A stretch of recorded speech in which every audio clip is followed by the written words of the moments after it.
berjumpa lagi bersama kami. Di sini kita sedang berada di usaha kerajinan bambu, yaitu Rose Bambu yang beralamat di Gentan, Dusun Margo Agung, Kecamatan Segan, Kabupaten Sleman, Daerah Istimewa Yogyakarta. Sebelumnya, perkenalkan, saya Indi Aurelia Ayareva. Saya Ayu Dewi Lestari. Saya Ernest Rahmawati.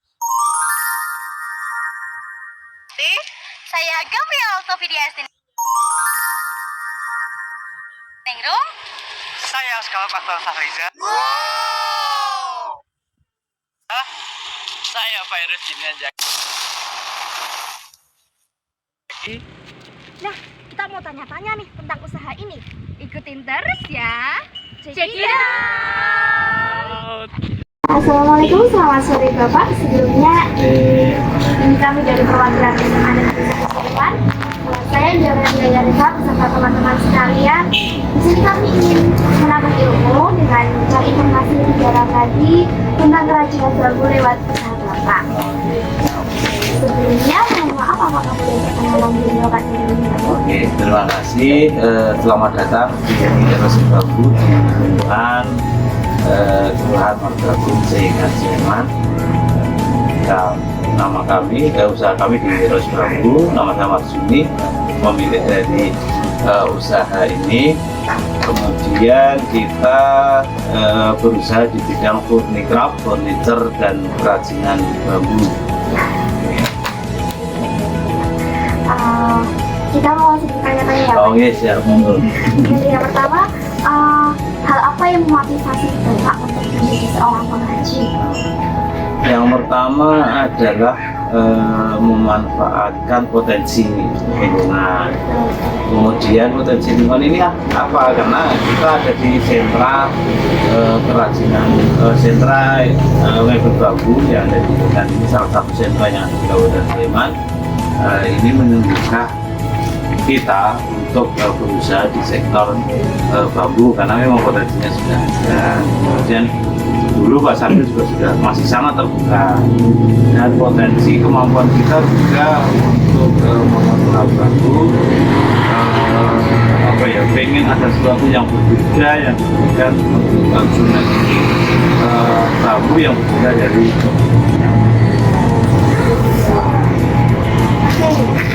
Selanjutnya, bagaimana Bapak memulai karir Bapak pada mengrajin bambu ini?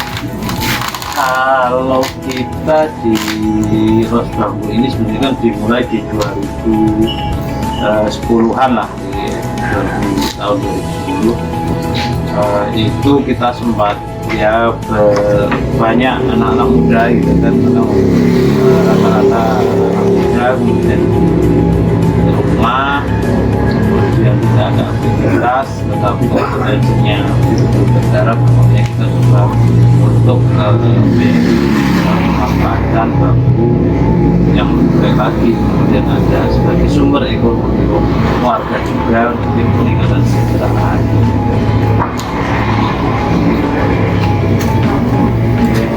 Setelah Bapak sudah menceritakan tentang motivasi Bapak dan juga awal mulai karir usaha Bapak, apakah ada tantangan besar itu yang Bapak hadapi dalam proses Bapak?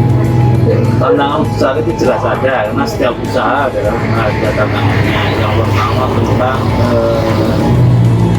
dulu itu tentang sumber daya manusia, khususnya yang tampil, kemudian kalau melayani pembeli luar, melayani bayar itu seperti apa. Kemudian karena kita rata-rata adalah pekerja tukang gitu kan, tukang bambu, tapi bagaimana memasarkan, bagaimana menjual kepada penjual produk ke pihak luar. Makanya kita mencoba juga dulu di awal-awal kita sering komunikasi dengan teman-teman di dinas perindustrian, perdagangan, baik di kabupaten ataupun di provinsi. Itu menjadi salah satu pintu masuk juga kita untuk berinovasi, kemudian membuat produk-produk inovatif yang berbeda dengan itu. Apakah Bapak kayak ada teknik atau metode khusus yang Bapak gunakan dalam pekerjaan Bapak? Kalau di awal-awal masih sama, dalam artian menggunakan manual. Tapi kan setelah perkembangan 5 tahun setelah 5 tahun itu ada bagaimana kita juga mengenal tentang pengolahan bambu menjadi bambu laminasi, kemudian menjadi bambu yang berbeda dari yang lain. Nah, itu menjadi butuh peralatan tambahan, butuh skill tambahan, butuh pasar yang lebih luas lagi.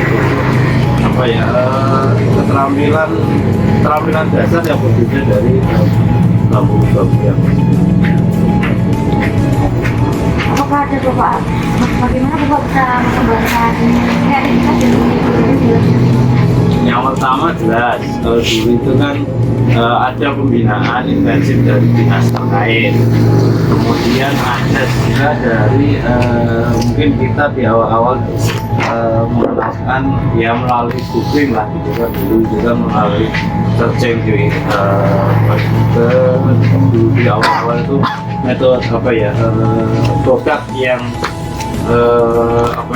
yang laku di pasar seperti apa, kemudian desainnya seperti apa, kemudian dan di sana itu juga pelatihan dari teman-teman dari dinas, ada meningkatkan kapasitas bantuan dari dinas baik dari kabupaten ataupun untuk meningkatkan kapasitas teman-teman pelaku usaha ini. Nah, untuk kerajinan bambu sendiri, alat apa sih yang khas atau yang paling sering digunakan dalam membuat kerajinan bambu? Kalau kalau yang adalah pisau pangot, kemudian arit, patah bengkok, gergaji, gur tangan, itu kan, dan meteran itu kan adalah sesuatu. Tapi kemudian kalau laminasi ini banyak. Laminasi ini mesin, mesin kemudian listrik yang besar, ada mesin planer, mesin amplas.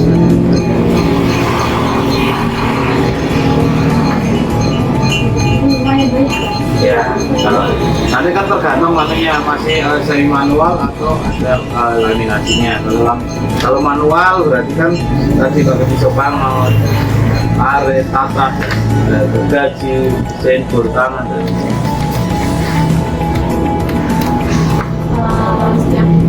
Setiap cara menjaganya atau pembuatannya juga kan. Kalau di rosin bambu sendiri ini supaya menjaga kualitasnya tetap bagus, tetap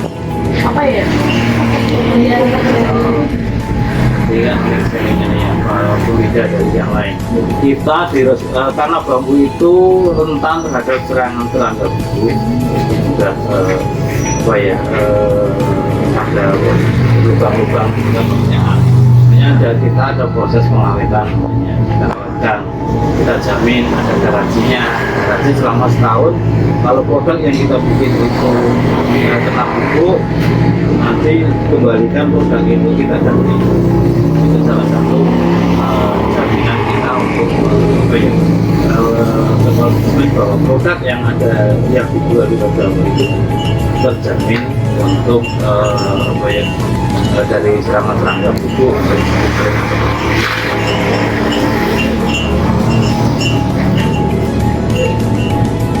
Untuk cara memasarkan produknya sendiri supaya bisa menjangkau pelanggan itu bagaimana? Kalau dulu kan era medsos itu kan tahun 2000 berapa kesini dah. Yeah. Kalau dulu kita sering ikut pameran, kita di awal-awal itu ada blog juga gitu kan. Sekarang kita merambah di online ataupun offline-nya. Kalau offline tetap pameran, kemudian kita juga ikut serta memamerkan produk di Granasda, kemudian kalau online ya melalui situs yang ada yang WhatsApp bisnis, kemudian Instagram, TikTok, website, Facebook dan lain-lain bisa digunakan.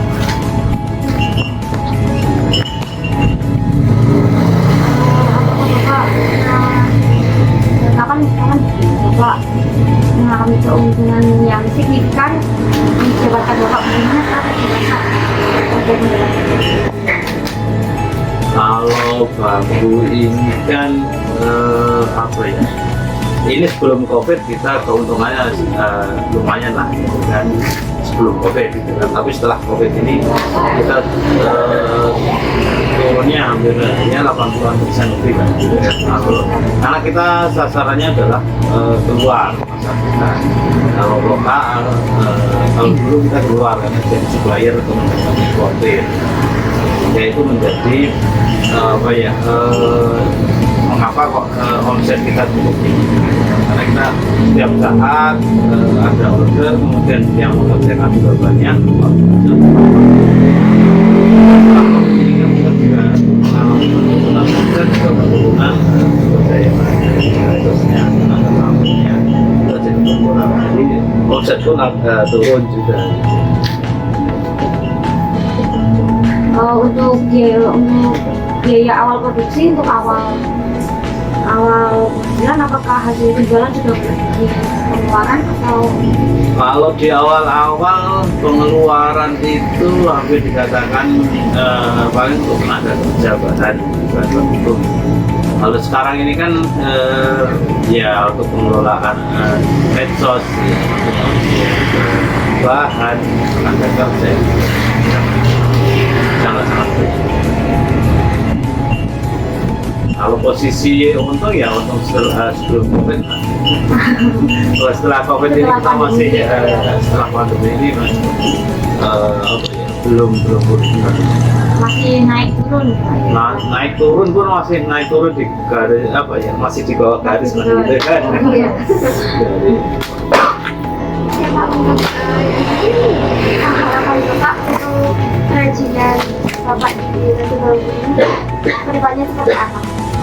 yang jelas kita lebih maju lagi, kemudian order dan apa ada pembedanya dari produk yang lain, kemudian kita semakin meningkat dan selain berguna bagi apa ya masyarakat di sekitarnya, tenaga kita juga bertambah, itu harapan kita, dan bisa memberikan nilai lebih dari utama